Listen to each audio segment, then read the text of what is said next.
Welcome to Growth Happens in the Dirt. I'm Katie Jolly, a Dr. Amen elite brain health trainer and naturopath, and this is my story of brain injury and a pathway to heal, which will hopefully help you and your loved ones. I wrote the book for survivors and their families, and then realised I couldn't actually read or tolerate screens for several months after my concussion.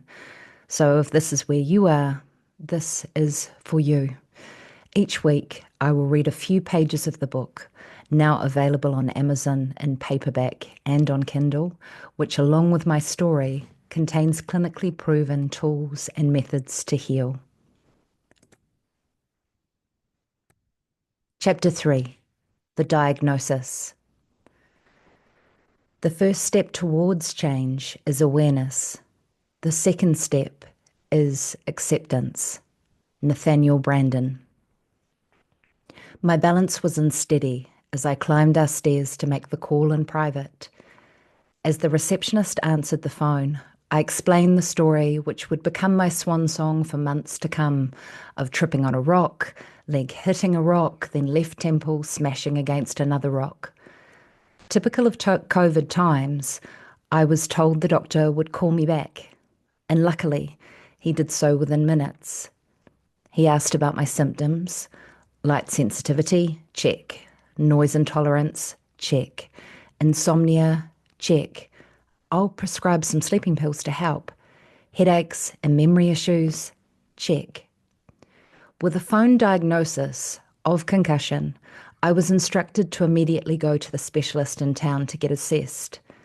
I laughed on the phone. If it's not concussion, where do I go for a straitjacket, as I could really enjoy a paid holiday away from my humans at the moment?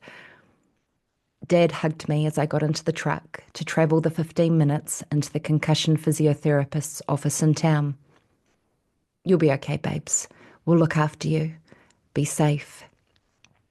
It was the very first time I had driven into town for over 6 weeks, and it being the first day that humans were allowed out to resume normal life, the roads were busy. As I drove along the country road, head pounding and the world spinning, the white lines on the road seemed to sit too far to the right, so I kept correcting myself. Suddenly, a car came screaming round the bend, parping its horn to move me onto my side of the road. I realised that my eyes were playing tricks on me. Right wasn't right at all. My driving was swanning over the midline. Every car seemed like 10,000 of them coming at me. I couldn't judge how fast they were travelling and didn't know when to turn into the traffic. The truck crawled up the road under the speed limit. Cars overtook me, people beat their horns, and my heart felt as though it throbbed inside my throat. As I sat at the intersection, I couldn't judge when to move the car. Vehicle after vehicle lined up behind me. I just couldn't tell how fast things were going. All I could see was a blur of speed, hear my pounding pulse, and feel the sweat pouring out of my hands on the steering wheel. A loud toot, and I finally pulled out into the traffic to arrive at the specialist's office. Overwhelmed and fraught with anxiety from a meagre 15-minute car journey. Tools. Can you actually drive your car? When you have a concussion, there are a few things that you must pay attention to. Firstly, your neck and your eyes. Quite often with a head knock, your brain perceives vision differently. We need both our neck and our eyes to drive. 1. The eyes perceive not only oncoming cars, but the depth and speed of how fast they are travelling. You are required to look in many different directions to drive and be aware of many stimuli. 2. Your neck is required to look from side to check traffic.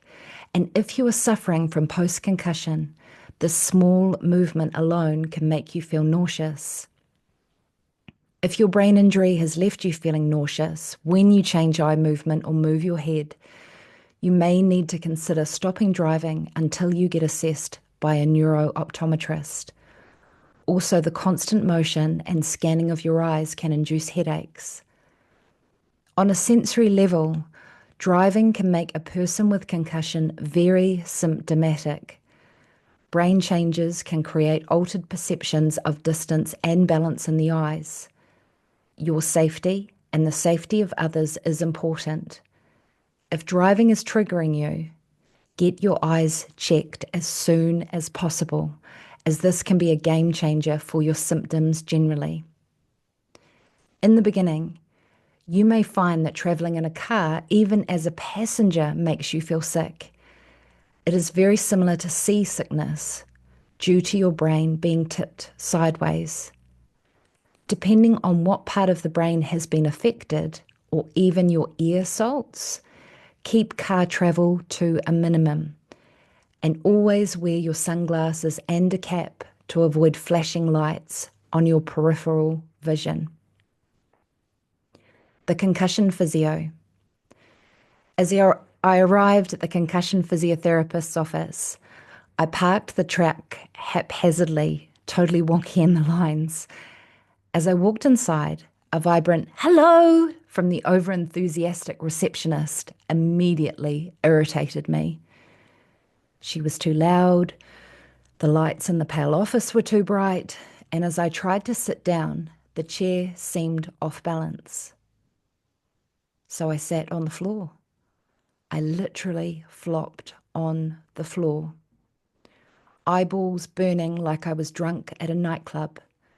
The receptionist appeared unfazed by the tall blonde woman languishing on the carpet. Okay, so you hit your head, so it will be an accident claim. Can you fill out the forms, please?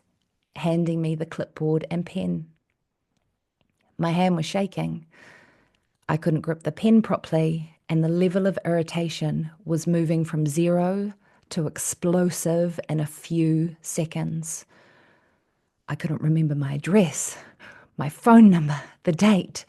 Every thought felt excruciatingly hard as I clawed for memories that just weren't there. I started to sweat and chew the inside of my mouth. The receptionist saw my discomfort and gracefully walked to my spot on the carpet, gently extracting the greasy pen and clipboard from my hands. Don't worry, we'll get this sorted for you. Do you have a contact number for your husband? I handed her my phone. As I was ushered into the sterile white room for the assessment, I felt scared. Scared that I would be labelled crazy, that I was making all of this up, and the stress of COVID had flipped my sanity switch. The concussion specialist, a middle-aged balding man in a crisp polo shirt, eyed my notes and then placed the clipboard down. What happened, Mrs. Jolie? Again, the story of 3 rocks recounted.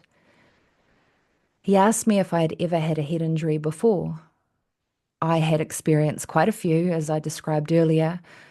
Once in my 30s, I slipped on a hard floor and ended up in a neck brace for 6 weeks, as I've mentioned, falling out of a tree, smashing into a brick wall, plus a few years of sparring without headgear during boxing training. His demeanour immediately soothed away my anxiety. He was speaking softly and slowly. I felt as though I was in a place where I may be safe. Well, let's have a look and see what's going on, shall we? I'd like you to remember these 4 words, and then we will do some testing for a few minutes. Then I will ask you to repeat them again. Is that okay? 4 words? Huh, that sounded like an easy task. He tested my eye movement and my balance, and then he asked me to repeat the original words. I couldn't. Okay, Katie, try counting backwards for me in 2s. I couldn't. He smiled gently. Okay, let's try. But suddenly a wave of nausea crashed out of me like a tsunami.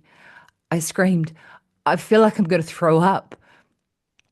The session ended with a firm diagnosis of Mrs. Jolie, you've got concussion.